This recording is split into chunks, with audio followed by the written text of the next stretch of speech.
भगवद गीता अध्याय 7 श्लोक संख्या 15 7.15 नमां दुष्कृते नो मूढ़ा प्रपद्यन्ते नराधमः माया उपवृत ज्ञाना आसुरं भावमाश्रितः नमां दुष्कृते नो मूढ़ा प्रपद्यन्ते नराधमः माया उपवृत ज्ञाना आसुरं भावमाश्रितः नमां दुष्कृते नो मूढ़ा प्रपद्यन्ते नराधमः माया उपवृत ज्ञाना आसुरं भावमाश्रितः। अनुवाद और तात्पर्य श्रील प्रभुपाद जी के द्वारा। श्रील प्रभुपाद की जय। जो निपट मूर्ख है, जो मनुष्यों में अधम है, जिनका ज्ञान माया द्वारा हर लिया गया है, तथा जो आसुरों की नास्तिक प्रकृति को धारण करने वाला है, ऐसे दुष्ट मेरी शरण ग्रहण नहीं करते। बहुत बड़ी बात बता रहे भगवान। तात्पर्य श्रील प्रभुपाद जी के द्वारा भगवद गीता में यह कहा गया है कि श्री भगवान के चरण कमलों की शरण ग्रहण करने से मनुष्य प्रकृति के कठोर नियमों को लांघ सकता है। यहाँ पर यह प्रश्न उठता है कि तो फिर विद्वान, दार्शनिक, वैज्ञानिक, व्यापारी, शासक तथा जनता के नेता सर्वशक्तिमान भगवान श्री कृष्ण के चरण कमलों की शरण क्यों नहीं ग्रहण करते? बड़े बड़े जननेता विभिन्न विधियों से विभिन्न योजनाएं बनाकर अत्यंत धैर्य पूर्वक जन्म जन्मांतर तक प्रकृति के नियमों से मुक्ति की खोज करते हैं, किंतु यदि वही मुक्ति श्री भगवान के चरण कमलों की शरण ग्रहण करने मात्र से संभव हो, तो बुद्धिमान तथा श्रमशील मनुष्य इस सरल विधि को क्यों नहीं अपनाते? गीता इसका उत्तर अत्यंत स्पष्ट शब्दों में देती है। समाज के वास्तविक विद्वान नेता यथा ब्रह्मा, शिव, कपिल, कुमारगण, मनु, व्यास, देवल, असित, जनक, प्रहलाद, बलि तथा उनके पश्चात मध्वाचार्य, रामानुजाचार्य, श्री चैतन्य तथा बहुत से अन्य श्रद्धावान दार्शनिक, राजनीतिज्ञ, शिक्षक, वैज्ञानिक आदि है, जो सर्वशक्तिमान परम पुरुष के चरणों में शरण लेते हैं। किंतु जो लोग वास्तविक दार्शनिक, वैज्ञानिक, शिक्षक, प्रशासक आदि नहीं है, किंतु भौतिक लाभ के लिए ऐसा बनते हैं, वे परमेश्वर की योजना या पथ को स्वीकार नहीं करते। उन्हें ईश्वर का कोई ज्ञान नहीं होता। वे अपनी सांसारिक योजनाएं बनाते हैं और संसार की समस्याओं को हल करने के अपने व्यर्थ प्रयासों के द्वारा स्थिति को और जटिल बना लेते हैं। क्योंकि भौतिक शक्ति इतनी बलवती है, इसलिए वह नास्तिकों की अवैध योजनाओं का प्रतिरोध करती है और योजना आयोगों के ज्ञान को ध्वस्त कर देती है। नास्तिक योजना निर्माताओं को यहाँ पर दुष्कृति न कहा गया है, जिसका अर्थ है दुष्ट जन। कृति का अर्थ है पुण्यात्मा होता है। नास्तिक योजना निर्माता कभी कभी अत्यंत बुद्धिमान और प्रतिभाशाली भी होता है, क्योंकि किसी भी विराट योजना के लिए, चाहे वो अच्छी हो या बुरी, बुद्धि की आवश्यकता होती है। लेकिन नास्तिक की बुद्धि का प्रयोग परमेश्वर की योजना का विरोध करने में होता है, इसलिए नास्तिक योजना निर्माता दुष्कृति कहलाता है, जिससे सूचित होता है कि उसकी बुद्धि तथा प्रयास उल्टी दिशा की ओर होते हैं। गीता में यह स्पष्ट कहा गया है कि भौतिक शक्ति परमेश्वर के पूर्ण निर्देशन में कार्य करती है, उसका कोई स्वतंत्र प्रभुत्व नहीं है। जिस प्रकार छाया पदार्थ का अनुसरण करती है, उसी प्रकार यह शक्ति भी कार्य करती है। तो भी यह भौतिक शक्ति अत्यंत प्रबल है और नास्तिक अपने अनिश्वरवादी स्वभाव के कारण यह नहीं जान सकता कि वह किस तरह कार्य करती है, न ही वो परमेश्वर की योजना को जान सकता है। मोह तथा रजो एवं तमोगुण में रहकर उसकी सारी योजनाएं उसी प्रकार ध्वस्त हो जाती है जिस प्रकार भौतिक दृष्टि से विद्वान, वैज्ञानिक, दार्शनिक, शासक तथा शिक्षक होते हुए भी हिरण्यकशिपु तथा रावण की सारी योजनाएं ध्वस्त हो गई। ये दुष्कृति या दुष्ट 4 प्रकार के होते हैं, जिसका वर्णन नीचे दिया गया हुआ है। मूढ़ अर्थात वे जो कठिन श्रम करने वाले भारवाही पशुओं की भांति निपटपूर्ण होते हैं, वे अपने श्रम का लाभ स्वयं उठाना चाहते हैं, अतः वे श्री भगवान को उसे अर्पित करना नहीं चाहते। भारवाही पशु का उपयुक्त उदाहरण गधा है। इस पशु से उसका स्वामी अत्यधिक कार्य लेता है। गधा यह नहीं जानता कि वह हरनिश किसके लिए काम करता है। वह घास से पेट भरकर संतुष्ट रहता है। अपने स्वामी से मार खाने के भय से केवल कुछ घंटे सोता है और फिर गधी से बार बार लात खाने के भय के बावजूद अपनी काम तृप्ति पूरी करता है। कभी कभी गधा कविता करता है और दर्शन बघाड़ता है, किंतु उसके रेंकने से लोगों की शांति भंग होती है। ऐसी ही दशा उस सकाम कर्मियों की है जो यह नहीं जानते कि वे किसके लिए कर्म करते हैं। वे यह नहीं जानते कि कर्म यज्ञ के लिए है। ऐसे लोग जो अपने द्वारा उत्पन्न कर्मों के भार से दबे रहते हैं, प्राय यह कहते सुनने जाते हैं कि उनके पास अवकाश कहाँ कि वे जीव की अमरता के विषय में सुने। ऐसे मूढ़ों के लिए नश्वर भौतिक लाभ ही जीवन का सब कुछ होता है। भले ही वे अपने श्रम फल के एक अंश का ही उपभोग कर सके। कभी कभी वे लाभ के लिए रात दिन नहीं सोते, भले ही उनके आमाशय में व्रण हो जाए या अपच हो जाए, वे बिना खाए ही संतुष्ट रहते हैं। वे माया में स्वामियों के लाभ हेतु अहर्निश काम में व्यस्त रहते हैं। अपने असली स्वामी से अनभिज्ञ रहकर ये मूर्ख कर्मी माया की सेवा में व्यर्थ ही अपना समय गंवाते हैं। दुर्भाग्य तो यह है कि वे कभी भी स्वामियों के परम स्वामी की शरण में नहीं जाते, न ही वे सही व्यक्ति से उसके विषय में सुनने में कोई समय लगाते। जो शुक्र मिष्ठा खाता है वह चीनी तथा घी से बनी मिठाई की परवाह नहीं करता। उसी प्रकार मूर्ख कर्मी इस नश्वर जगत की इंद्रियों को सुख देने वाले समाचारों को निरंतर सुनता रहता है, किंतु संसार को गतिशील बनाने वाली शाश्वत जीवित शक्ति प्राण के विषय में सुनने में तनिक भी समय नहीं लगाता। दूसरे प्रकार का दुष्कृति नराधम अर्थात अधम व्यक्ति कहलाता है। नर का अर्थ है मनुष्य और अधम का अर्थ है सबसे नीच। 84 लाख जीव योनियों में से 4 लाख मानव योनियां हैं। इनमें से अनेक निम्न मानव योनियां हैं, जिनमें से अधिकांश असंस्कृत है। सभ्य मानव योनियां वे हैं जिनके पास सामाजिक, राजनीतिक तथा धार्मिक नियम है। जो मनुष्य सामाजिक तथा राजनीतिक दृष्टि से उन्नत है, किंतु जिनका कोई धर्म नहीं होता, वे नराधम माने जाते हैं। धर्म ईश्वर विहीन नहीं होता, क्योंकि धर्म का प्रयोजन परम सत्य को तथा उसके साथ मनुष्य के संबंध को जानना है। गीता में श्री भगवान स्पष्ट कहते हैं कि उनसे परे कोई भी नहीं है और वे ही परम सत्य है। मनुष्य जीवन का सुसंस्कृत रूप सर्वशक्तिमान परम सत्य भगवान श्री कृष्ण के साथ मनुष्य की विस्मृत भावना को जागरूक करने के लिए मिला है। जो इस सुअवसर को हाथ से जाने देता है वही नराधम है। शास्त्रों से पता चलता है कि जब बालक माँ के गर्भ में अत्यंत असहाय रहता है तो वह अपने उद्धार के लिए प्रार्थना करता है, वचन देता है कि गर्भ से बाहर आते ही वह केवल श्री भगवान की पूजा करेगा। संकट के समय ईश्वर का स्मरण प्रत्येक जीव का स्वभाव है, क्योंकि वह ईश्वर के साथ सदा से संबंधित रहता है। किंतु उद्धार के बाद बालक जन्म पीड़ा को और उसी के साथ अपने उद्धार को भी भूल जाता है, क्योंकि वह माया के वशीभूत हो जाता है। यह तो बालक के अभिभावक का कर्तव्य है कि वे उनमें सुप्त दिव्य भावनामृत को जागृत करें।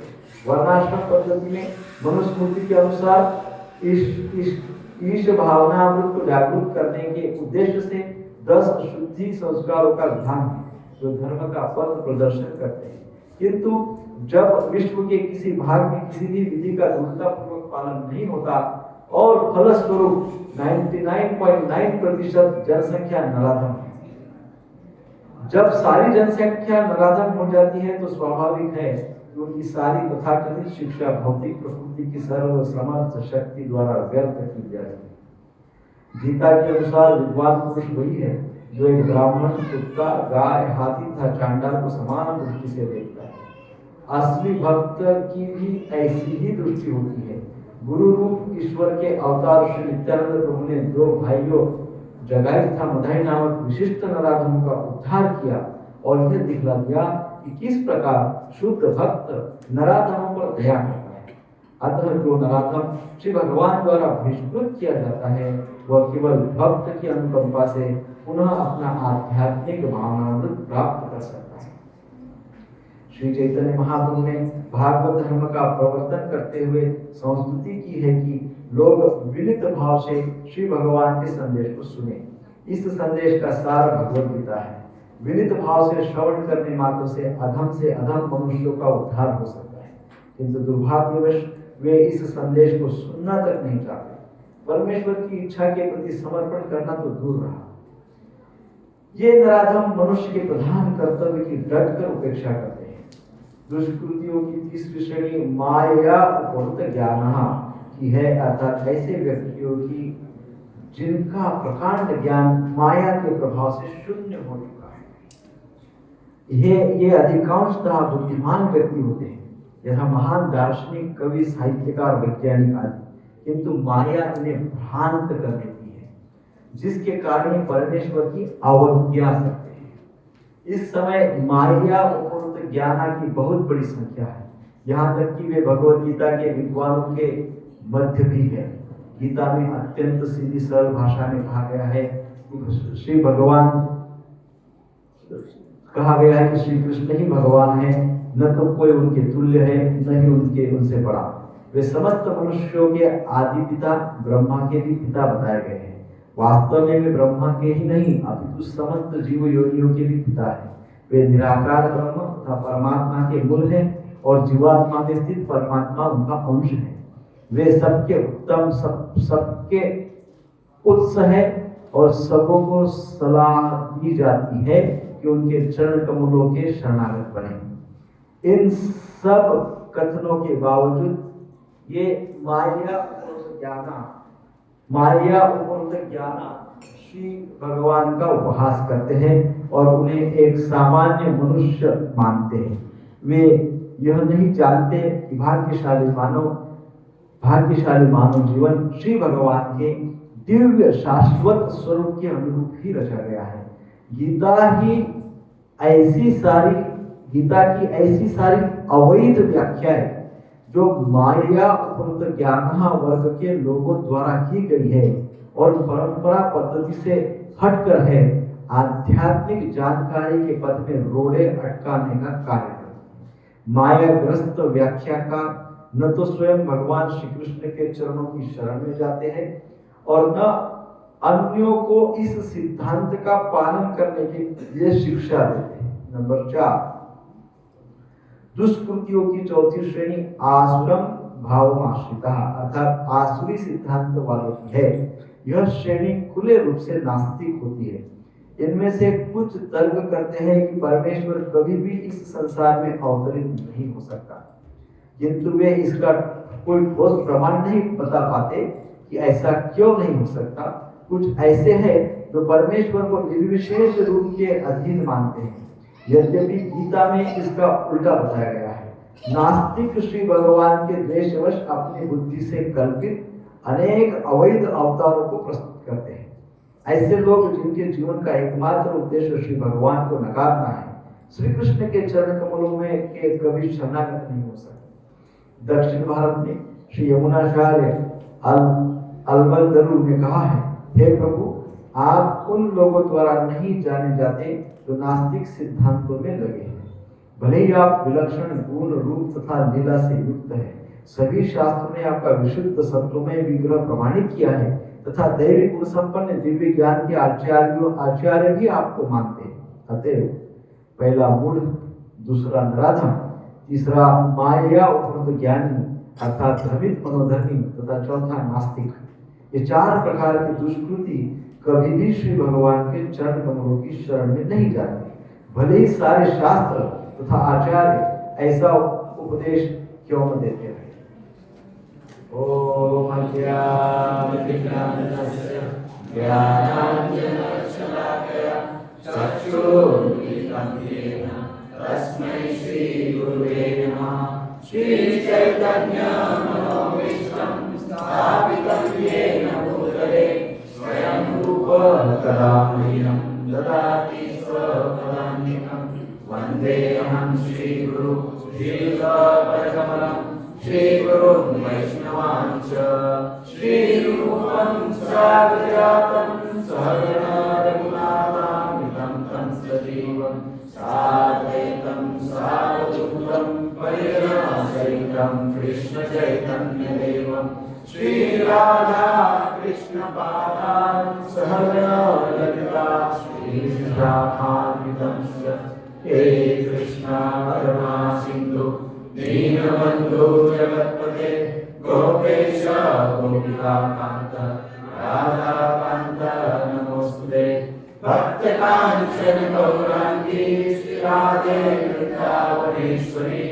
वृषभानुसुते देवी प्रणमामि हरिप्रिये वाञ्छाकल्पतरुभ्यश्च कृपा सिन्धुभ्येव च पतितानां पावनेभ्यो वैष्णवेभ्यो नमो नमः। जय श्री कृष्ण चैतन्य प्रभु नित्यानंद श्री अद्वैत गदाधर श्रीवासादि गौर भक्तवृंद हरे कृष्णा कृष्णा कृष्णा हरे हरे हरे राम राम राम हरे हरे हरे कृष्णा कृष्णा कृष्णा हरे हरे हरे राम राम राम हरे हरे हरे कृष्णा कृष्णा कृष्णा हरे हरे हरे राम राम राम हरे हरे। श्रील प्रभुपाद की जय। तो ये बहुत ही महत्वपूर्ण श्लोक है। श्लोक संख्या 15 और श्लोक संख्या 16 दोनों श्लोक एक दूसरे से कनेक्टेड है, परंतु कनेक्टेड कैसे है? विरुद्धार्थ कनेक्ट है, विरुद्ध अर्थ से एक दूसरे से कनेक्टेड है। पहले श्लोक में जो अभी आज हम देख रहे हैं 4 प्रकार के दुष्कृति जो है ना, दुष्कृति। और दूसरे जो 16वें श्लोक में क्या बताया है? जब ये दुष्कृति है तो 16वें श्लोक में क्या होगा? सुकृति। सो 4 प्रकार के दुष्कृति लोग होते हैं और आगे के श्लोक में फिर बताया गया कि 4 प्रकार के ही सुकृति लोग होते हैं। तो भगवान इस श्लोक में बड़ी भयंकर बात बता रहे हैं। क्या भयंकर बात बता रहे हैं? भयंकर बात बता रहे हैं कि ऐसे लोग जो दुष्कृति है वे कभी भी मेरी शरण ग्रहण नहीं करते। क्या कॉन्फिडेंस है भगवान कि भगवान कहते हैं कि ऐसे लोग कभी भी मेरी शरण ग्रहण नहीं करते। कैसे लोग? तो नमाम दुष्कृतिनो मूढ़ा, पहला है मूढ़, दूसरा प्रपद्यन्ते नराधमा अर्थात नराधम, तीसरा है माया उपहृत ज्ञान अर्थात माया से आकर्षित जो है या माया के प्रभाव में फंसा हुआ, माया के द्वारा अपहरण किया हुआ व्यक्ति। और तीसरा है आसुरम भाव आश्रित अर्थात चौथा व्यक्ति वो है जो आसुर भाव को प्राप्त कर चुका है, जिसने आसुर भाव का आश्रय ग्रहण कर लिया है ना, वो आसुरी भाव में रहेगा पूरा जीवन भर।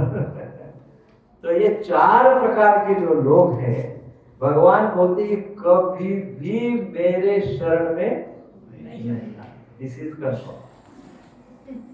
सो जब पिछले श्लोक में भगवान श्री कृष्ण ने कहा था कि जो लोग भगवान श्री कृष्ण के शरण जाते हैं अर्थात जो लोग उनके शरण लेते हैं वे भगवान श्री कृष्ण की जो बाह्य शक्ति है अर्थात माया शक्ति है, कृष्ण के माया शक्ति से मुक्त रहते हैं। किससे मुक्त रहते हैं? कौन लोग? जो भगवान के शरण लेते हैं ना, वो भगवान के माया शक्ति से मुक्त रहते हैं। किससे मुक्त रहते हैं? माया शक्ति। कौन लोग? जो भगवान की शरण लेते हैं। तो फिर उस समय अर्जुन के मन में थोड़ा विचार है कि जो लोग भगवान की शरण लेते हैं वही लोग भगवान के माया के द्वारा मुक्त होते हैं। तो फिर अर्जुन ने बोला, जब इतनी सिंपल बात है, इसमें कोई रॉकेट साइंस है क्या? जो भगवान की शरण लेते हैं वो माया उसके ऊपर कोई प्रभाव, तीनों गुणों का उसके ऊपर कोई प्रभाव कुछ नहीं होगा, वो माया से मुक्त रहेगा। कितनी सिंपल बात है। तो पिछले शनिवार को अर्जुन के मन में फिर संशय आया, ये बात आई कि जब इतनी सरल बात है तो सारे के सारे जीव भगवान कृष्ण की शरण क्यों नहीं लेते? जब इतना सहज है, इतना सरल है और इतने लोग इतनी बात भगवान क्लियर बता रहे हैं, तो ये सारे के सारे लोग भगवान की शरण क्यों नहीं लेते? है कि नहीं? सिंपल प्रश्न लेना चाहिए ना। जब शरण लेने से हम इतने दुष्प्रभाव से मुक्त हो सकते हैं तो शरण क्यों नहीं लेते? ऐसा अर्जुन के मन में भाव आया। तो भगवान तो समझ गए कि भगवान तो है अंतर्यामी, इसलिए भगवान ने फिर ये श्लोक बोला। इस श्लोक में भगवान क्या बताते हैं? भगवान बोलते हैं, हे अर्जुन, 4 प्रकार के पापी लोग होते हैं जो मेरी शरण नहीं लेते, है ना? सो यदि कोई भगवान की शरण नहीं लेता है तो उसके अंदर जो पाप है वो उसको शरण नहीं लेने देता। तो ये 4 प्रकार के पापी लोग हैं, वे मेरी शरण नहीं लेते हैं। ऐसे हम इस श्लोक में भगवान को समझाएंगे। सो पहला जो प्रकार है, पहला जो नमाम दुष्कृति नो गुणा, अर्थात पहले प्रकार का जो पापी है उसको मूर्ख बोला गया है। मूढ़ अर्थात मूर्ख। एक पहले प्रकार के वो लोग हैं जो मूर्ख होते हैं, इसलिए मेरी शरण ग्रहण नहीं करते हैं। क्या होते हैं? मूर्ख होते हैं, इसलिए मेरी शरण ग्रहण नहीं करते हैं। सो अब ये जो 4 प्रकार के पापी बताए हैं ना, इसमें से ये जो मूर्ख प्रकार के पापी होते हैं ना, ये सबसे कम पापी होते हैं। कैटेगरी में यदि बोला जाए तो उसमें मूर्ख जो होते हैं ये सबसे कम प्रकार के पापी होते हैं, है ना? तो इस श्लोक के तात्पर्य में प्रभुपाद जी क्या लिखते हैं? प्रभुपाद जी लिखते हैं, जो कठिन श्रम करने वाले भारवाहु पशुओं के भांति निपट मूर्ख होते हैं, वे अपने श्रम का लाभ स्वयं उठाना चाहते हैं, अतः वे भगवान को उसे अर्पित करना नहीं चाहते। ये क्या है? कर्म बहुत गधा मजूरी बोलते हैं उसको। बहुत मेहनत करते, दिन भर दौड़ते ही रहते, दिन रात बहुत मेहनत करते हैं। इतनी मेहनत, बहुत मेहनत करते हैं, दिन रात मेहनत करते हैं, और जो फल मिलता है वो भगवान को अर्पण नहीं करते। इतना मेहनत करने के बाद जो फल मिलता है वो क्या करते हैं? स्वयं भोगना चाहते हैं, भगवान को अर्पण नहीं करना चाहते। क्या के लिए भगवान को अर्पण करना? स्वयं को ही चाहिए, स्वयं ही उसको क्या करते हैं? स्वयं के लिए ही उसका उपभोग करते हैं। सो भारवाही पशु का उपयुक्त उदाहरण गधा है। गोपाल जी बोल रहे बात कर रहे हैं, है ना? एग्जाम्पल क्या बताया गोपाल जी ने? गधा है। इस पशु से उसका मालिक अत्यधिक कार्य कर लेता है। गधे से कितना कार्य कर लेता है उसका मालिक? दिन रात। गधा यह नहीं जानता कि वो जो दिन रात काम कर रहा है वो किसके लिए कर रहा है। ये नहीं जानता गधा किसके लिए कर रहा है, काम करते रहता है। और फिर क्या बताते हैं प्रभुपाद जी आगे? वह घास से पेट भरकर संतुष्ट रहता है और अपने स्वामी से मार खाने के भय से केवल कुछ घंटे सोता है, और फिर बाद में प्रभुपाद जी लिखते हैं कि काम तृप्ति के लिए गधी से बार बार लाते खाता है। सो कभी कभी गधा कविता करता है और ज्ञान का प्रदर्शन करता है।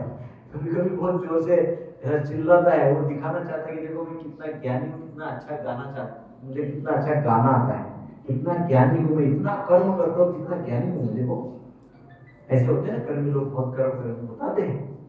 वो बताते हैं कि मेरे इतना ज्ञानी कोई है ही नहीं, क्योंकि मुझे बहुत काम है, इसलिए मैं बहुत ज्ञानी हूँ। है ना? तो प्रभुपाद जी क्या कहते हैं उसको? ऐसे व्यक्ति को प्रभुपाद जी बोलते हैं जो गधा क्या आवाज करता है, क्या बोलते हैं उसको, गधे का रेंगना।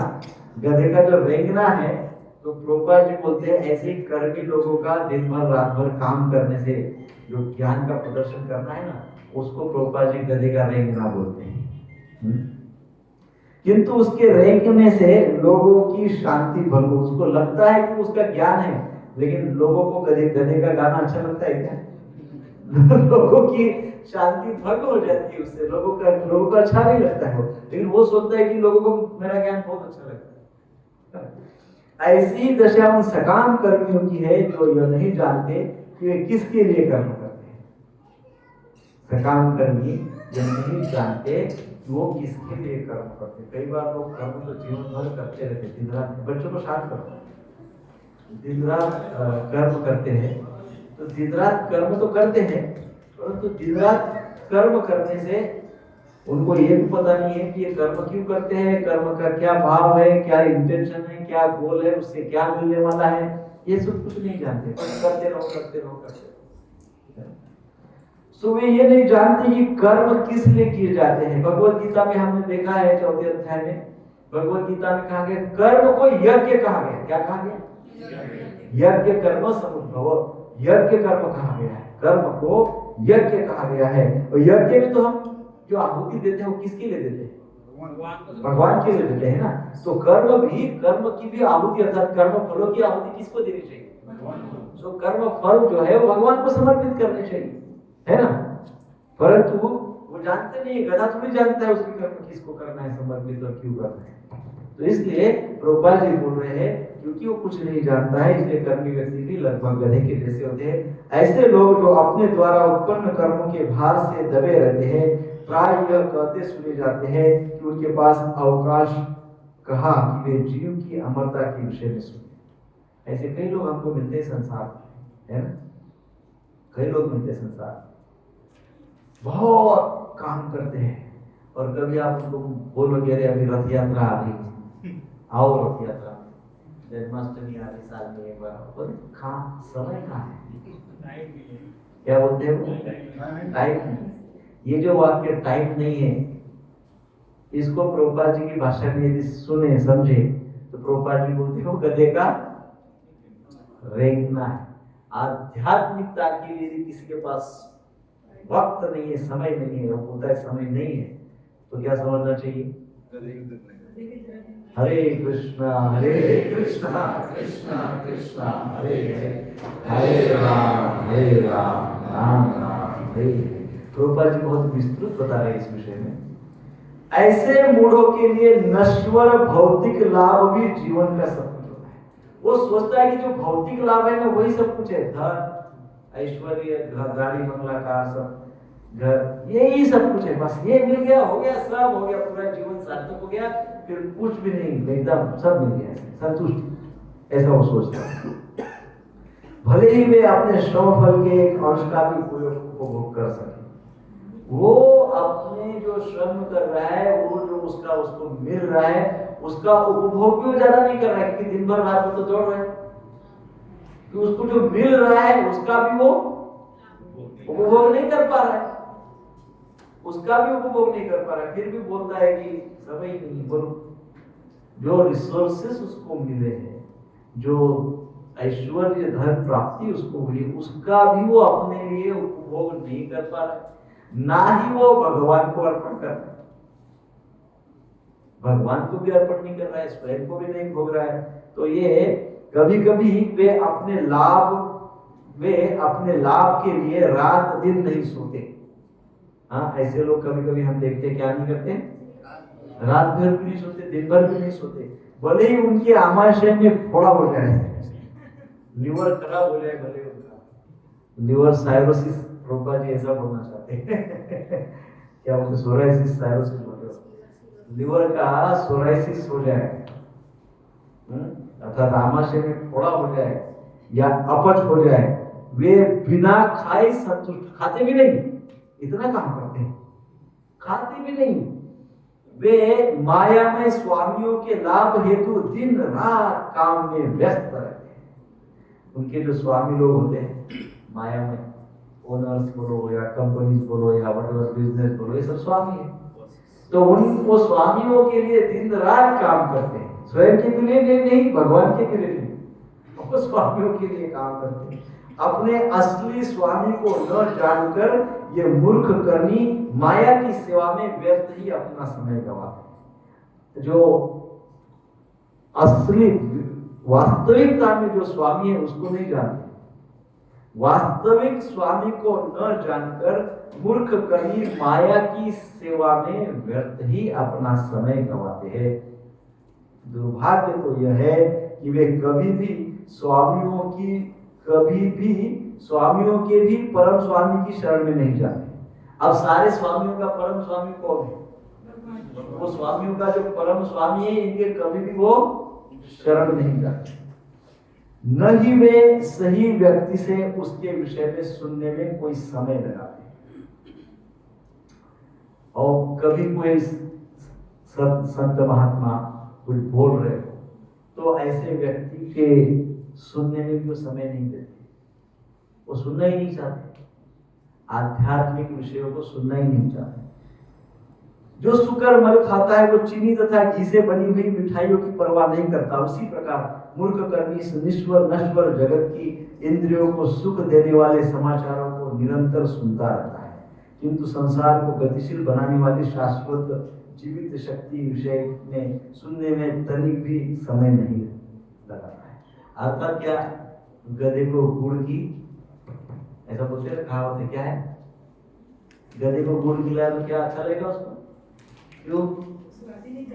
क्योंकि उसको गुड़ खाने की वो क्या खाता है, घास फूस सूखा सूखा कभी कुछ भी खाता है ना।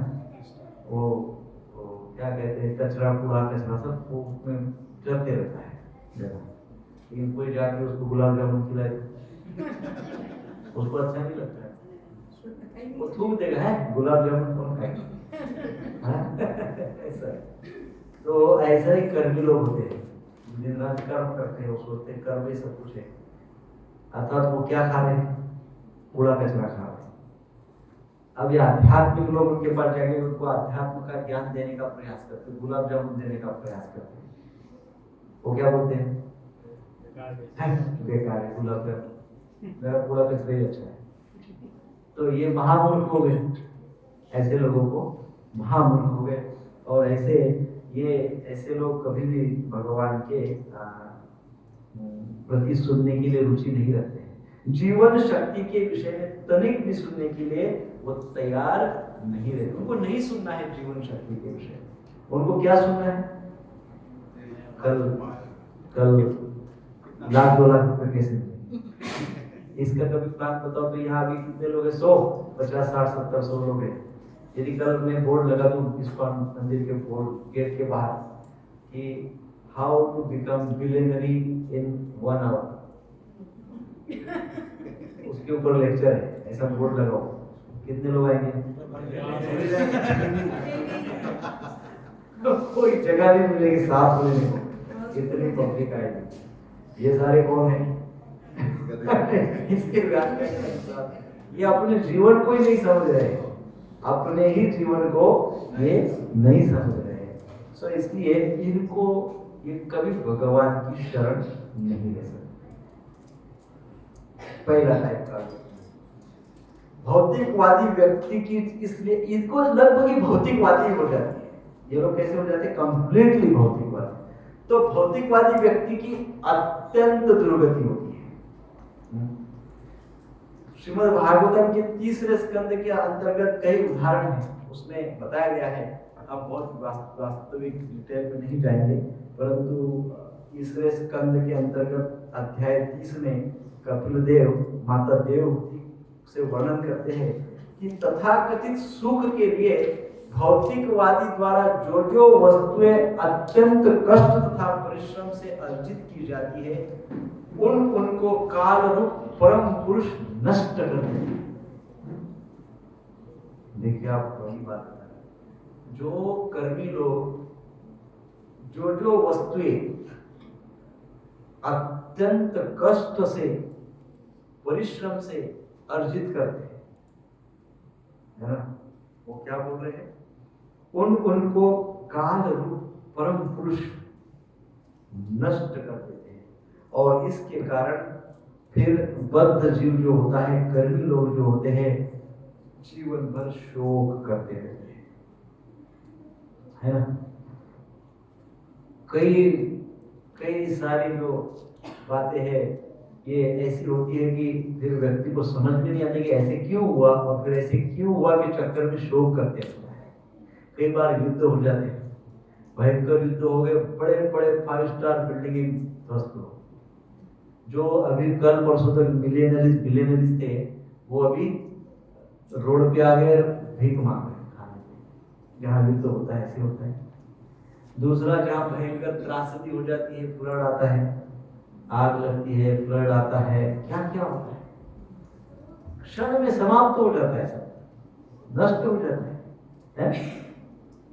कोई भयंकर बीमारी हो जाती है, सब समाप्त हो जाता है। सो कहा गया है इसलिए कि जो वस्तुएं अत्यंत कष्ट से जमा की है, यू नेवर नो कि ये काल रूप परम पुरुष, ये काल जो है भगवान का ही रूप है, परम पुरुष का रूप है ना। साक्षात काल को देख रहा हूँ, अर्जुन कहते हैं भगवान को 10वें अध्याय में कहेंगे, है ना। भगवान कहते हैं मैं ही काल हूँ, है ना। आपने महाभारत सीरियल सुनिए ना, मैं समय को डराते हैं भगवान। जो भगवान का समय जो रूप है ना, काल, ये मनुष्य को डराने के लिए, फिर भी डरता नहीं मनुष्य। फिर जब वो डरता नहीं है तो भगवान फिर क्या करते हैं, क्रूर, काल फिर क्रूर रूप ले लेता है। काल क्या करता है, क्रूर, क्रूर बन जाता है, क्रूर बन जाता है। सो इसलिए यह कहा गया है कि जब वो ऐसा कुछ करते हैं तो फिर व्यक्ति क्या करता है, ऐसे लोग जीवन भर शोक प्रकट करते हैं। मेरे साथ ऐसे हुआ, बहुत बुरा हुआ, फ्रस्ट्रेट हो जाते हैं, डिप्रेशन में चले जाते हैं, क्या क्या नहीं होता है, बहुत कुछ होता है। भ्रमित होने के कारण फिर ये व्यक्ति यह नहीं जानता कि ये जो इसको शरीर मिला है, इस शरीर के मेंटेनेंस के लिए जो इतना भाग दौड़ कर रहा है, यहाँ वहां दौड़ रहा है, ये अनित्य है। और फिर ये इस शरीर से जुड़े हुए जो भी है, संपत्ति है, घर बंगला वगैरह वगैरह, ये सब ये सारे शरीर से ही संबंधित है। सारे के सारे शरीर से उत्पन्न हुए सारे आकर्षण, शरीर से कनेक्टेड सारे कुछ धन ऐश्वर्य संपत्ति, सब कुछ बहुत टेम्पररी। ये व्यक्ति नहीं जानता, कर्मी व्यक्ति, और भ्रमित रहता है जीवन भर। क्या रहता है, भ्रम उसको दौड़ाते रहता है, भ्रम उसको दौड़ाते रहता है। एक स्टोरी है ना, वो तो लोभ में आती है, खैर कर्म में नहीं आती है, परंतु फिर भी व्यक्ति इतना दौड़ता है कि उसको पता ही नहीं चलता है कब वो वृद्ध हो गया। बाल्यावस्था दौड़ में चली गई, युवावस्था दौड़ में चली गई, है ना, मध्यम वय जो होता है, प्रौढ़ावस्था, वो दौड़ में चली गई। अब वृद्धावस्था में पता चला कि सब कब हुआ। वृद्धावस्था में हमें ये सब हुआ कब? अरे भाई, इतने सालों तक दौड़ते ही रहे तो पता ही नहीं चला तुमको क्या क्या हुआ तुम्हारे साथ, है ना, केवल दौड़ते रहे। तो इस प्रकार से ये सब क्षणिक है। वह अपने अज्ञान के ही कारण ये सारे भौतिक वस्तुओं को, भौतिक आकर्षणों को, भौतिक जगत को नित्य मानता है। जो अनित्य है उसको नित्य मानता है, और वो इसलिए ये नित्य मानता है, इसीलिए वो फंस जाता है ना। सो हमको क्या करना चाहिए, हमको जो नित्य है उसको नित्य मानना चाहिए, जो अनित्य है उसको अनित्य मानना चाहिए। रात है तो रात को रात बोलिए, दिन है तो दिन को दिन बोलिए, दिन को रात और रात को दिन क्यों बोलते हैं? वो तो है ही नहीं ना, ऐसा कुछ है ही नहीं। सो जो जैसा है उसको वैसा मानो, तो उसको कहते हैं सत्यमय जीवन, ट्रूथफुल लाइफ। और जो नहीं है उसको है बोलेंगे, जो है उसको नहीं बोलेंगे। जैसे मटेरियल, सारा कुछ मटेरियल अनित्य है, कभी भी खत्म हो जाता है, लेकिन हम मानते ही नहीं, उसी के चक्कर में पड़े पूरा जीवन। तो ये गलत है। तो इसको क्या कहा गया है? पहला है ट्रुथफुल लाइफ और दूसरा है इल्यूजरी लाइफ, सत्य के आधारित जीवन, और दूसरा है भ्रमित जीवन, भ्रम के आधारित जीवन। कौन सा जीवन जीना चाहिए? जो भ्रमित जीवन जीना चाहेंगे वो भगवान की शरण कभी भी नहीं ले सकते, चाहे वो कितना भी दिखावा करे। एक्सटर्नली भले ही दिखा रहे हो, दिखाते हैं एक्सटर्नली, पर वो शरण ग्रहण नहीं कर सकते, ऐसे भगवान इसमें बोल रहे हैं। दूसरे प्रकार के पापी होते हैं नराधम, है ना, नराधम। तो भगवान यहाँ पे दूसरे पापी के विषय में, नराधम के विषय में बता रहे हैं। अब ये जो नराधम नाम का पापी होता है, ये मूर्ख से थोड़ा ज्यादा ही पापी होता है, ये नेक्स्ट लेवल का पापी है। मूर्ख जो होते हैं, कर्मी जो होते हैं, इनसे भी ज्यादा पापी कौन है? नराधम। इसलिए तो भगवान स्टेप बाय स्टेप एक एक को बताया सीक्वेंस में। तो नराधम जो होता है, अब ये मूढ़ से भी क्यों ज्यादा पापी होता है? क्योंकि जो मूढ़ होता है, जो मूर्ख व्यक्ति होता है, वो अपने घर तथा परिवार के कार्यों में व्यस्त रहता है, तथा और क्या करता है? यह कहता है कि उसके पास भगवान के लिए समय नहीं है। ये क्या कहता है? उसके पास भगवान के लिए समय नहीं है, वो भगवान के विषय में सुने, भगवान के नाम का जप करे, है ना, ये सब वो उसके पास समय नहीं है। ऐसा कौन बोलता है? मूर्खवाद, मूर्ख जो है, मूर्ख ऐसा बोलता है। ये नराधम मूर्ख से भी ज्यादा एडवांस पापी है। ये क्या बोलता है? ये अधिक पापी होने के कारण यह बोलता है कि ये कभी भी श्री कृष्ण के विषय में सुनने के लिए समय नहीं निकालता है।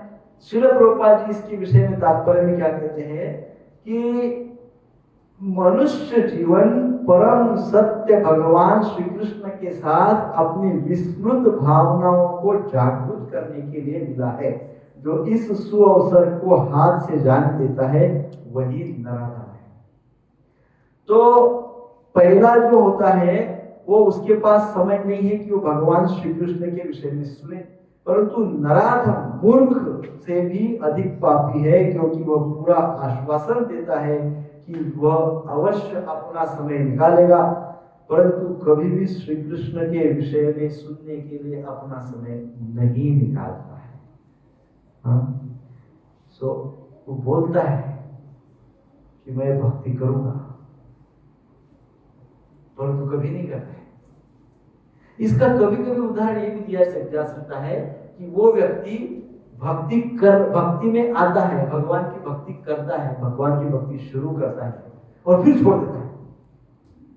भक्ति में आके फिर भक्ति को छोड़ देता है। ये तो वो मूर्ख से भी बड़ा बेकार है, हाँ? बड़ा पापी, भक्ति में आके भक्ति को छोड़ देता है। ये प्रभुपाद जी उसके विषय में लिखते हैं कि मनुष्य जीवन परम सत्य भगवान श्री कृष्ण के साथ अपनी विस्मृत भावनाओं को जागृत करने के लिए मिला है। जो इस सुअवसर को हाथ से जाने देता है वही नराधम है। जब सारी जनसंख्या नराधम हो जाती है, प्रभुपाद जी लिखते हैं 99.9, जब सारी जनसंख्या नराधम हो जाती है तो स्वाभाविक है कि उसकी सारी तथाकथित शिक्षा भौतिक प्रकृति की शक्ति द्वारा व्यर्थ कर दी जाती है।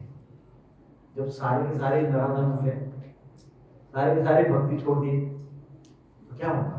जब सारे के सारे भक्ति छोड़ देंगे तो उसने जो भी भौतिक शिक्षा भी यदि प्राप्त की हो तो वो सारी उसकी भौतिक शिक्षा अर्थात वो सारा ज्ञान जो उसने प्राप्त कर लिया है, वो ज्ञान ये आध्यात्मिक शक्ति के द्वारा, भगवान के द्वारा क्या कर दिया जाता है? नष्ट कर दिया जाता है, व्यर्थ कर दिया जाता है। श्री चैतन्य महाप्रभु ने भागवत धर्म का प्रवर्तन इसलिए किया है कि लोग विनित भाव से भगवान के संदेश को सुने। इस संदेश का सार भगवत गीता है। विनित भाव से श्रवण करने मात्र से ही अधम मनुष्यों का उद्धार हो जाता है। तो तात्पर्य प्रभुपाद जी कहते हैं कि क्या करना क्या चाहिए? तो भगवत गीता का श्रवण करना चाहिए। भगवत गीता का श्रवण करने से हम भगवान के प्रति अपनी श्रद्धा को गाढ़ा बना सकते हैं, अटूट श्रद्धा हो जाएगी। हम भगवान की प्रति जो हमारी भक्ति है उसको कभी छोड़ेंगे नहीं। इसलिए ये कहा जाता है, कई आचार्यों के द्वारा हमने सुना है, जिसने भगवत गीता को समझ लिया वो कभी जीवन में फॉल डाउन नहीं होगा, उसका जीवन में कभी फॉल डाउन नहीं होगा। तो इस प्रकार से प्रभुपाद इस बात को निश्चित कर रहे हैं कि यदि ये हम जो महाप्रभु ने भागवत धर्म का जो प्रवर्तन किया, प्रसारित किया, वो यदि हम फॉलो करते हैं और भगवत गीता को समझते हैं और विनित भाव से श्रवण करते हैं तो अधम मनुष्य का भी उद्धार हो जाता है। किंतु दुर्भाग्यवश वे इस संदेश को सुनना तक नहीं चाहते। ये जो नराधम है इनका भी उद्धार हो सकता है, परंतु इनका प्रॉब्लम क्या है, सुनना ही नहीं चाहते। परमेश्वर की इच्छा के प्रति समर्पण करना तो बहुत दूर की बात है, वो सुनना ही नहीं चाहते। समर्पण तो कहाँ, ये नराधम मनुष्य के प्रधान कर्तव्य की डट कर उपेक्षा करते हैं। मनुष्य का प्रधान कर्तव्य क्या है, प्रमुख कर्तव्य क्या है, पहला कर्तव्य क्या है मनुष्य, भगवान से कनेक्ट होना, भगवान से समर्पित होना, भगवान के प्रति प्रेम भाव जागृत करना। तो ये लोग क्या करते हैं, वो भगवान के प्रति हमारा जो प्रथम कर्तव्य है उस कर्तव्य को डट कर उपेक्षा करते हैं, वो करने ही नहीं चाहते। यदि आप उनको बोलना चाहते ऐसे तैयार हो जाएगा, हमको नहीं चाहिए भक्ति। 2 घंटा भगवत गीता की क्लास में आने से अच्छा 3 घंटे का सिनेमा देखने जाएंगे। 2 घंटे का भगवत गीता का क्लास श्रवण करने से अच्छा वो लोग क्या सोचते हैं, 3 घंटे का सिनेमा देखने के लिए जाएंगे, ऐसा सोचते हैं। इस प्रकार से वो डट कर उपेक्षा करते हैं। ऐसे नराधम व्यक्ति भगवान श्री कृष्ण की कोई कथा को भी सुनना नहीं चाहते। They don't want to listen। वो भगवान की नाम, रूप, गुण, लीला इसके विषय पे कोई कथा नहीं सुनना चाहते, नहीं सुनना है। ये नराधम व्यक्तियों की बड़ी अधम कहानी है। ये बड़े विचित्र है। और ये क्योंकि भक्ति छोड़ चुके होते हैं, इनको भक्ति में विश्वास नहीं होता है, इनको भगवान की कथा में विश्वास नहीं होता है, कथा श्रवण करना नहीं चाहते। तीसरे प्रकार के पापी होते हैं माया उपहृत ज्ञान। ये जो लोग होते हैं पापी, ये लोग मेरी शरण कभी ग्रहण नहीं करते, ऐसे भगवान। अब ये उनसे भी एडवांस है। पहले पापी कौन है, मूढ़, मूर्ख अर्थात कर्मी।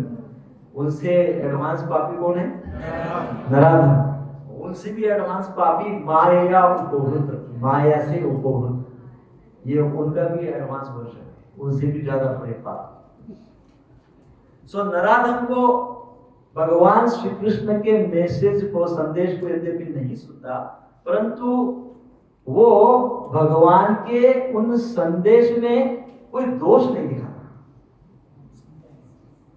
वो भगवान के संदेश में दोष नहीं दिखाता। क्या मेरे को नहीं सुनना है, तुम तुम्हारा करो, क्या करना है करो, मेरे को मत बताओ। I don't want to listen कथा, मुझे गीता भागवत कुछ नहीं सुनना है, तुम करो, तुम सुनो, मेरे को मत बताओ। वो नहीं सुनना चाहता है। कौन, नराधम। लेकिन माया उपहृत क्या करता है, इससे बड़ा वर्जन, ये कृष्ण के संदेश में गलतियां निकालता है। इतना बड़ा पापी है।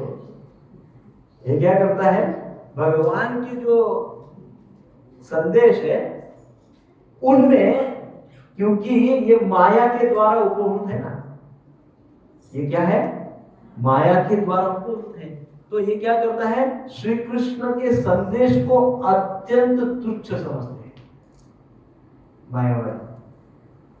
भगवान के संदेश को तुच्छ समझते हैं, भगवान के संदेश में गलतियां निकालते हैं, तथा अपने आप को, अपने स्वयं को भगवान कृष्ण के संदेश के भी ऊपर समझते हैं।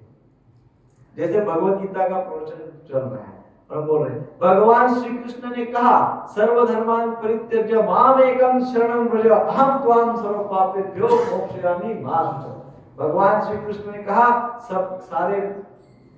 सभी चीजों को छोड़ दो, केवल मेरे एक को शरण आ जाओ, मैं तुम्हारा पाप क्षय कर दूंगा। लेकिन मैं कहता हूं कि आप मेरे को शरण आ जाओ, देखो मैं आपको कौन से आसमान पे लेके जाता हूं। मैं आपको स्वर्ग का सुख यही देता हूं, मैं आपको वैकुंठ का सुख यही देता हूं, आप बस मेरे शरण आ जाओ, कृष्ण पर छोड़ो। ऐसे होते हैं कौन? वो क्या बोलते हैं? ज्ञानी होते हैं ना। माया उपहृत ज्ञान, ज्ञान तो होता है, ज्ञान तो होता है, लेकिन वो ज्ञान से क्या करते हैं? वो कृष्ण के संदेश को गलत दर्शाते हैं, कृष्ण के उपदेश से भी वो बड़े हैं ऐसा दर्शाते हैं। कृष्ण ने भले ही ऐसा कहा होगा, लेकिन मुझे ऐसा लगता है। अच्छा, आपको विश्वास नहीं होगा, कृष्ण के उपदेशों के एकदम विपरीत और विरुद्ध उपदेश देने वालों ने गीता के ऊपर बड़ी बड़ी टिप्पणियां की। और दुख की बात है, बहुत दुख की बात है कि उनके वो किताबें सो कॉल्ड एजुकेटेड, पढ़े लिखे लोग बड़े उत्साह से पढ़ते हैं, उसमें से कोट करते हैं। और उन्होंने लिखा क्या है? उन्होंने लिखा है कि कृष्ण कोई बहुत बड़ी हस्ती नहीं थी। कृष्ण कौन है? कृष्ण कुछ नहीं, कृष्ण मतलब तुम स्वयं, आत्मा वही कृष्ण है, मन जो है वो अर्जुन है। कृष्ण ने 16,800 पत्नियां क्यों की थी? क्योंकि तुम्हारे शरीर में 16,800 नसें हैं, और उसमें से क्या बहता है? प्रेम बहता है। ये मतलब तुम सब कुछ तुम ही हो, बस तुम्हारे बाहर। अरे भाई, कृष्ण वृंदावन क्या है, मथुरा क्या है, वृंदावन क्या है? तो ऐसा जब वो बोलते हैं, लॉजिक वगैरह किधर से उठा के, कौन से शास्त्र में लिखा है पता नहीं, कोई शास्त्र का सबको, और कहां से उठा के लॉजिकल बात करके कृष्ण के संदेश को खारिज कर देते हैं, और अपने लॉजिकल थिंकिंग, कौन सी थिंकिंग? लॉजिकल थिंकिंग को कहां से कहां लेके जाते हैं। सो ऐसे लोगों को क्या कहा गया है? माया। ज्ञान होता है इनके पास, लेकिन ज्ञान जो है माया के द्वारा आवृत है। माया ने क्या किया? उस ज्ञान को उपहृत अर्थात किडनैप कर दिया। माया ने उसके ज्ञान को किडनैप कर दिया, और फिर अब क्या है? वो भ्रमित रहता है और अपने आप को कृष्ण से भी ऊपर का समझता है। अब वो आगे की स्टेप में वो क्या सोचते हैं? क्योंकि भक्त जो होते हैं वो लॉजिक नहीं लगाते। भक्त क्या करते हैं? तर्क के आधार पे भक्ति नहीं करते, तर्क वितर्क के आधार पे भक्ति नहीं करते। भक्त भाव के आधार पे और प्रेम के आधार पे भक्ति करते हैं। भाव और प्रेम के आधार पे भक्ति करते हैं, और ये लोग लॉजिक के आधार पे ज्ञान को बढ़ाने का प्रयास करते हैं। और वे इसलिए क्या समझते हैं? वे समझते हैं कि जो भक्त होते हैं वो अतिशय पिछड़े होते हैं। क्या सोचते हैं? भक्त जो है वो क्या है? एकदम पिछड़े, एकदम बेसिक नॉलेज होता है भक्तों को। हमको बड़ा एडवांस नॉलेज होता है, भक्तों को क्या होता है? एकदम बेसिक ज्ञान, बड़े पिछड़े होते हैं, बेसिक ज्ञान होता है। और हम स्वयं शिक्षा, ज्ञान, विज्ञान के आधार पे हम बहुत आगे होते हैं, ऐसा वो सोचते हैं। भक्तों को एकदम पिछड़ा मानते हैं। सो इस श्लोक के तात्पर्य में प्रभुपाद जी लिखते हैं, दुष्कृतियों की तीसरी श्रेणी माया उपरोक्त ज्ञान की है, अर्थात ऐसे व्यक्तियों की जिनका प्रकांड ज्ञान माया के प्रभाव से शून्य हो चुका है। तो प्रभुपाद जी कहते हैं ज्ञान तो प्रकांड है, परंतु माया के झांसे में आ गए तो इनका पूरा का पूरा ज्ञान जीरो हो गया। पूरा ज्ञान क्या हो गया? ऑल ऑफ सडन डिलीट हो गया। पूरा डिस्क फॉर्मेट हो गया। जो हार्ड डिस्क है ना, इधर माया के संपर्क में जाते सी वायरस घुस गया और पूरी डिस्क क्या हो गई? जीरो हो गई, डिलीट हो गया, सब खत्म हो गया। सो प्रभुपाद जी लिखते हैं शून्य हो चुका है। ये अधिकांशतः बुद्धिमान व्यक्ति होते हैं, लोग ऐसे सो कॉल्ड इंटेलिजेंट, मटेरियल स्तर पे, भौतिक स्तर पे बड़े बुद्धिमान होते हैं। यथा महान दार्शनिक, कवि, साहित्यकार, वैज्ञानिक आदि, किंतु ये सब बड़े बड़े होते हैं, दार्शनिक होते हैं, कवि होते हैं, है ना, साहित्यकार होते हैं, वैज्ञानिक होते हैं, ऐसे बड़े बड़े होते हैं, किंतु माया इन्हें भ्रांत कर देती है। माया क्या कर देती है? इनको भ्रमित कर देती है, भ्रांत कर देती है, जिसके कारण ये परमेश्वर की अवज्ञा करते हैं। ये भगवान की अवज्ञा करते हैं, परमेश्वर की अवज्ञा करते हैं। They don't believe, मानते हैं, अवज्ञा करते हैं ना। इस प्रकार से उनका ज्ञान इतने स्तर पे चला जाता है कि वो सोचते हैं कि इस जीवन के बाद अगला कोई जीवन नहीं होता है। सब कुछ क्या है? इसी जीवन में करना है, सब कुछ अभी भोग लेना है, अभी enjoy enjoy enjoy, always enjoy, भोगते रहो, एंजॉय एंजॉय, सब भोग भोग भोग भोग भोग। श्रीमद् भगवद गीता के 16वें अध्याय में 11वां श्लोक है, कामोपभोग परमा एतावति निश्चितः। भगवान कहते हैं कि भोग भोगना और संग्रह करना ये उनका अंतिम लक्ष्य होता है। उनका the topmost goal of their life is what? The topmost goal of कामोपभोग, काम और उपभोग अर्थात क्या?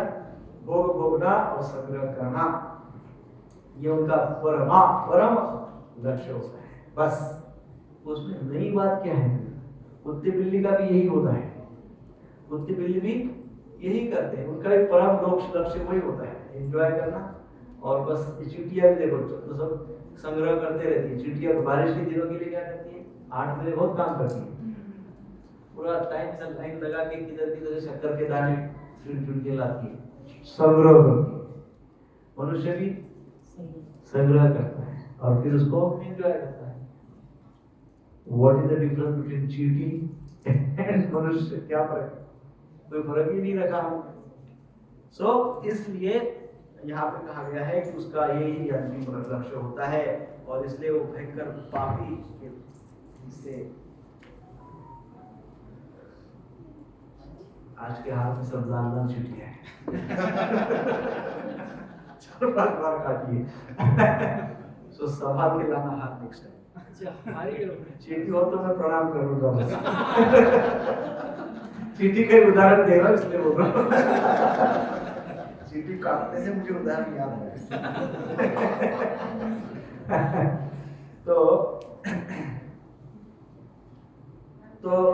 इस प्रकार से चींटी में और मनुष्य में कोई भेद नहीं रहा, हमने नहीं रखा है। चींटी की जैसे हमारा जीवन बना दिया है।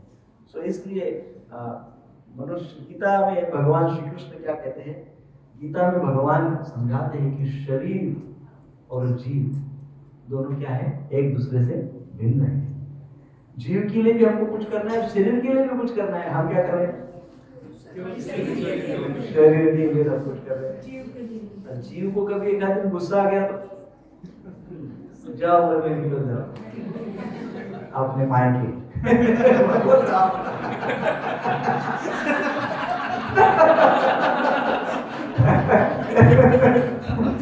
तब शरीर क्या करेगा? कुछ भी नहीं करते हो जीव के लिए तो फिर कैसे होगा ना? बड़ा कठिन काम हो जाएगा वो।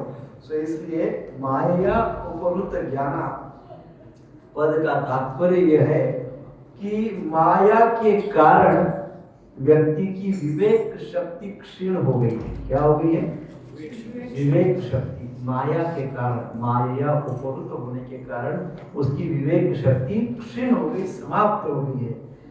वे वैसे लोग जो माया उपभूत है, वो माया में नित्य रचे बसे रहते हैं, पड़े रहते हैं माया में नित्य पड़े रहते हैं। अर्थात भोग भोगना, संग्रह करना, शरीर को सजाना, मकान बांधना, गाड़ियां खरीदी करना, अपने आप को सजा के रखना इत्यादि बहुत सारी बातें हैं। इन सारी बातों में ही केवल लगे रहते हैं।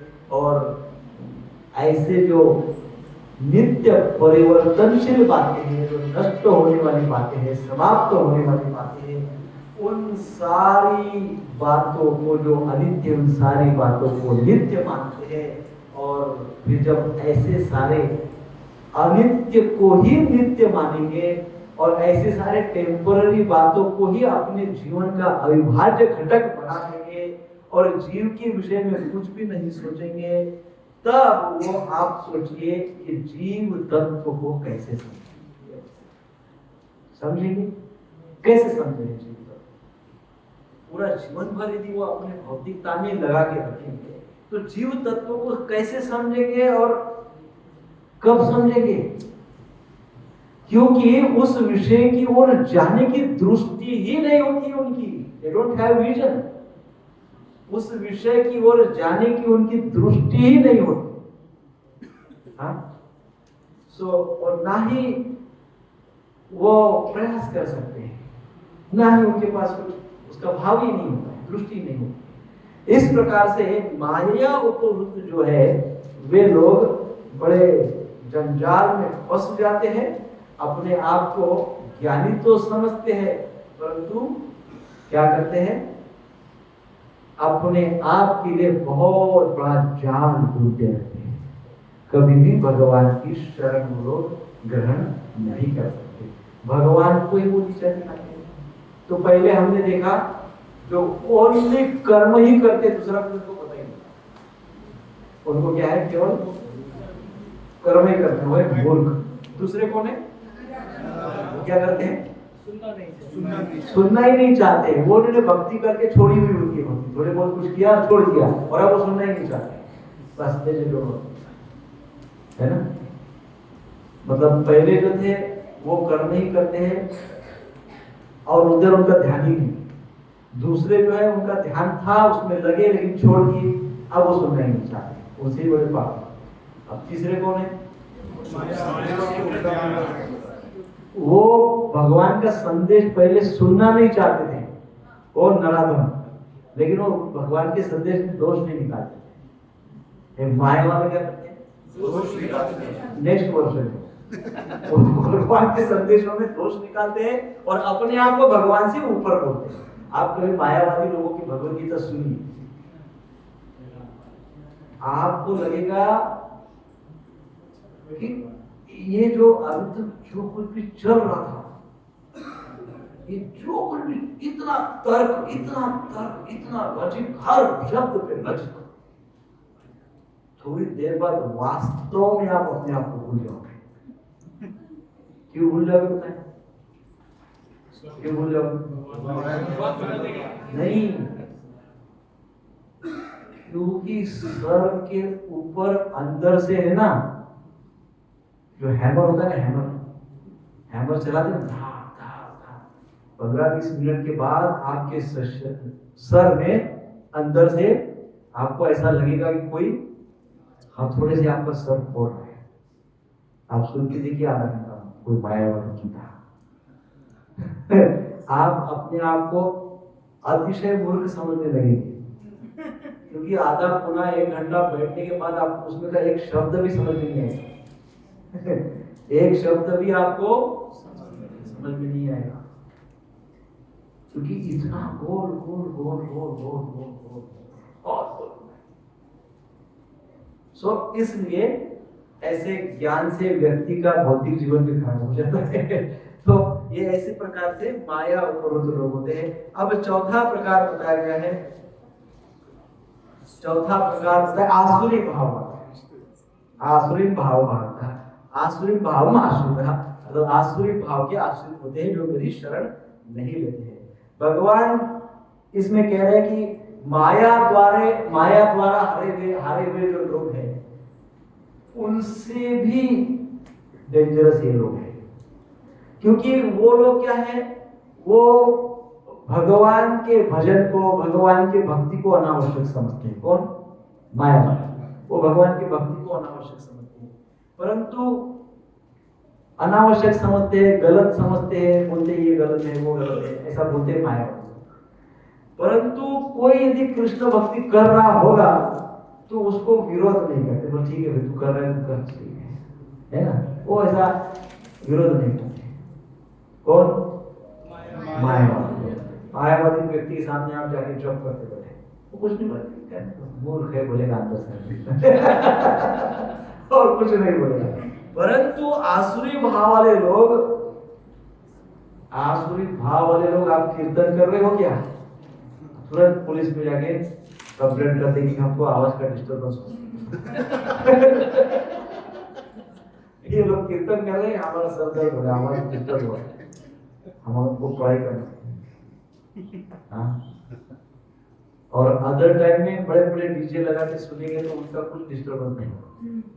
कीर्तन सुनेंगे तो भयंकर सर दर्द होगा, और भंगार गाने सुनेंगे तो उनको बड़ा अच्छा प्रसन्नता होगी। तो ये क्या है, ये सीधे विरोध करते हैं।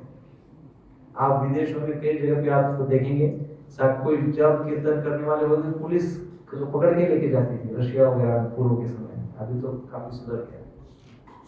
तो ये किनको कहा गया है, जो प्रत्यक्ष रूप से अपनी भक्ति को, कृष्ण की भक्ति को, कृष्ण की उपदेश को प्रत्यक्ष रूप से विरोध करते हैं, डायरेक्ट, है ना।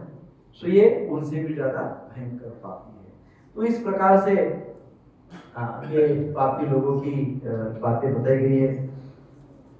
तो ऐसे जो दुष्कृति न है, ये दुष्कृति लोग, इनको कहे दुष्कृति नो, ये दुष्कृति न जो लोग है, ये कभी भी मेरी शरण ग्रहण नहीं कर सकते, ऐसे कृष्ण कहते हैं। सो ये कभी भी, इसका अर्थ ये है कि जो अज्ञान को लांघ कर कभी भी ज्ञान प्राप्त नहीं कर सकते, इसका अर्थ दूसरा है। अज्ञान को लांघ कर कभी भी ज्ञान को प्राप्त नहीं कर सकते। जैसे बटरफ्लाई होता है, बटरफ्लाई कितना भी कोशिश करे, क्या वो पत्थर की दीवार को छेद कर सकते? बटरफ्लाई कभी भी पत्थर की दीवार को छेद नहीं कर सकती। वैसे ये दुष्कृति जो लोग है, ये कभी भी अज्ञान रूपी दीवार को कभी भी पार नहीं कर सकते। तो अब इस श्लोक को कैसे समझें? इस श्लोक को हम दो पद्धति से संक्षेप में समझने का प्रयास करते हैं। इस श्लोक में सार रूप में यदि देखा जाए तो व्यक्ति जो होता है, काम, लोभ और क्रोध, इसमें फंस जाता है। इसमें फंस जाता है काम, क्रोध और लोभ। सो जो कामना में फंस जाता है, जो काम में फंस जाता है, कामनाओं में या काम में फंस जाता है, वो व्यभिचारी होते हैं। वो लोग क्या होते हैं? व्यभिचारी होते हैं। और फिर क्या करते हैं? निषिद्ध व्यक्तियों को प्राप्त करने का प्रयास करते हैं। दूसरा अर्थ क्या है? निषिद्ध, जो वस्तुएं हमारे लिए त्याज्य है, ऐसे वस्तुओं को प्राप्त करने का प्रयास करते हैं, है ना?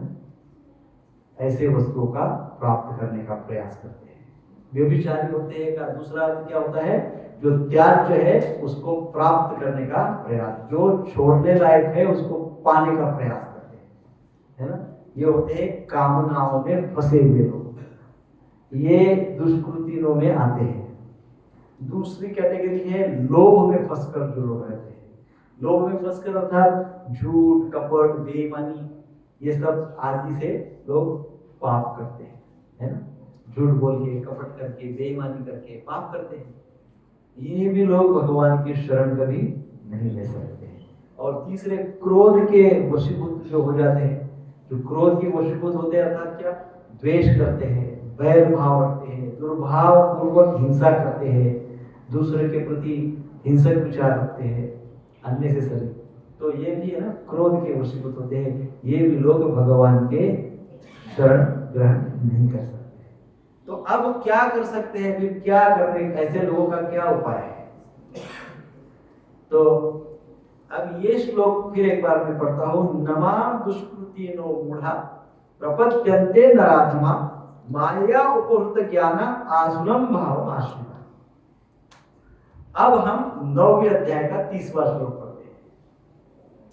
अपिचेत सुदुराचारो भजन्ते माम अनन्य भाग साधुरेव च मंतव्य सम्यगम अप्यवसितो हि सः। यहाँ पे भगवान ने अपिचेत सुदुराचार, बहुत प्रसिद्ध श्लोक है। इस श्लोक के का अर्थ क्या होता है? इस श्लोक का अर्थ होता है, यदि कोई जघन्य से जघन्य कर्म करता है, यदि कोई जघन्य से जघन्य कर्म करता है, किंतु वह भक्ति में रत रहता है, तो उसे साधु मानना चाहिए, क्योंकि वह अपने संकल्प में अडिग रहता है। वह अपने संकल्प में अडिग रहता है, वो साधु ही कहलाता है। इस श्लोक में क्या कहा है? नराधम, और सॉरी अपना जो 7वें अध्याय का 15वां श्लोक है, इसमें कहा गया है दुष्कृतिनो। उसमें क्या कहा गया है? दुष्कृतिनो। और 9वें अध्याय के 30वें श्लोक में कहा गया है दुराचार। दुष्कृतिनो, दुराचार, अर्थ एक ही है लगभग। अभी जो 15वां श्लोक है उसमें भगवान कह रहे हैं ये लोग मेरे कभी भी शरण नहीं ले सकते। और 9.30 में भगवान कहेंगे कि यदि क्या कहते हैं, यदि कोई जघन्य से जघन्य कर्म भी करता है, परंतु वो क्या करता है? मेरे भक्ति में रत रहता है, तो उसको साधु समझना चाहिए। अब जब 9वां अध्याय है तब मुझे आप प्रश्न पूछेंगे, पहले तो ऐसे बोले थे, आप तो ऐसे बोले। तो यहाँ पे बात उन लोगों की हो रही है जो जघन्य से जघन्य कर्म करते हैं, परंतु भगवान को भूलते नहीं है, और धीरे धीरे वो अपने कर्म से निकल जाते हैं, बंद कर देते हैं, निकल जाते हैं। इस श्लोक का 9.30 का अर्थ केवल और केवल और केवल एक ही है, सिंपल एक सेंटेंस। भगवान अपने द्वार किसी के भी लिए कभी भी बंद नहीं। भगवान इस श्लोक में बोल रहे हैं कि वो मेरी शरण नहीं लेते, बात सही है, पर भगवान की ओर से दरवाजा खुला है। भगवान ने स्वयं दरवाजा, भगवान की ओर से दरवाजा खुला है, हम ही वहां तक नहीं जाते, हम ही वहां तक नहीं जाते। अर्थात जो दुष्कृतियों है वही लोग वहां तक नहीं जाते। भगवान तो सारे जीवों से बहुत प्रेम करते हैं। जैसे एक माता अपने सारे बच्चों से, संतान से प्रेम करती है, वैसे ही माता का प्रेम अर्थात ट्रेलर है भगवान के प्रेम का। तो भगवान इसीलिए सारे जीवों से प्रेम करते हैं, उनकी ओर से किसी को रिजेक्ट नहीं किया जाता है। लेकिन हम ही इतने महान हैं हम ही ऐसे माया में फंसते हैं, या कभी हम मूर्ख हो जाते हैं, कभी नराधम हो जाते हैं, कभी माया में फंसते हैं, कभी आसुरी भाव को प्राप्त करते हैं, और हम ही स्वयं भगवान की ओर नहीं जाते। भगवान हमको बार बार चांस देते हैं। भगवान बोलते हैं यदि वो इतना भी फंसा है, मान लो मूर्ख भी है, नराधम भी है, माया में भी फंसा हुआ है, आसुरी भाव में भी आश्रित हो गया है, परंतु ऐसी अवस्था में भी उसके अंदर पश्चाताप का कभी भाव जागृत हुआ, और उसको लगा कि चलो आज मैं कृष्ण का श्रवण करता हूँ, चलो आज मैं भगवान का नाम सुन लेता हूँ, तो ऐसे व्यक्ति को साधु समझना चाहिए। सो अल्टीमेटली इन शॉर्ट हमको क्या करना है? हमको करना क्या है? हमको ये बातों से बचना है। कभी हम मूर्ख तो नहीं बनते जा रहे? अपने आप को पूछना है रात को रोज, क्या मैं मूर्ख तो नहीं बन रहा हूँ? फिर दूसरा प्रश्न पूछना है, क्या मैं नराधम तो नहीं बन रहा हूँ? फिर तीसरा प्रश्न पूछना है, क्या माया ने घेर तो नहीं दिया मुझे? फिर चौथा प्रश्न पूछना चाहिए कि क्या मैं आसुरी भाव में तो नहीं आ गया हूँ? भक्त है तो आसुरी भाव में तो नहीं आएंगे, परंतु पहले 3 हम में से कोई एक तो जरूर हमारे ऊपर आ भी रहता है या तो हम मूर्ख बने रहते हैं कर्म कर्म कर्म, या तो हम नराधम अर्थात क्या भक्ति करने के बाद, भक्ति के ऊंचे स्तर पे जाने के बाद नीचे उतर जाते हैं, है ना? ये हो सकता है, सुनते नहीं, श्रवण नहीं करते। तीसरा माया आपको कई बार भक्ति करने के बाद व्यक्ति सोचता है मुझे क्या मिला। 10-15 साल वर्ष से भक्ति करने के बाद व्यक्ति आता है तो मुझे क्या मिला भक्ति करके, तो बोलता है मैं छोड़ देता हूँ वो फिर वो छोड़ देता है। वो कौन हो गया? माया से उपभोग हो गया, और फिर वो कृष्ण के संदेशों को उल्टा पुल्टा सुनाने लगता है। सो वो देखना चाहिए कि हम कभी अपने सहूलियत के हिसाब से तो नहीं कृष्ण के संदेश को समझ रहे हैं तो ये बात समझनी चाहिए, है ना, अपना सेल्फ एनालिसिस करना चाहिए। तो अब हमने 4 प्रकार के दुष्कृतियों की चर्चा की आज। अब हम नेक्स्ट शनिवार को 4 प्रकार के सुकृति, नो, सज्जन लोग कैसे होते हैं, है ना, वो 4 प्रकार के होते हैं, उनकी हम चर्चा करेंगे। तो दोनों श्लोकों को हम अच्छे से समझेंगे नेक्स्ट क्लास में, और फिर कंक्लूजन निकालेंगे, व्हाट इज द कंक्लूजन, है ना। हरे कृष्णा कृष्णा कृष्णा हरे हरे, हरे राम राम राम हरे। प्रभुपाद की जय।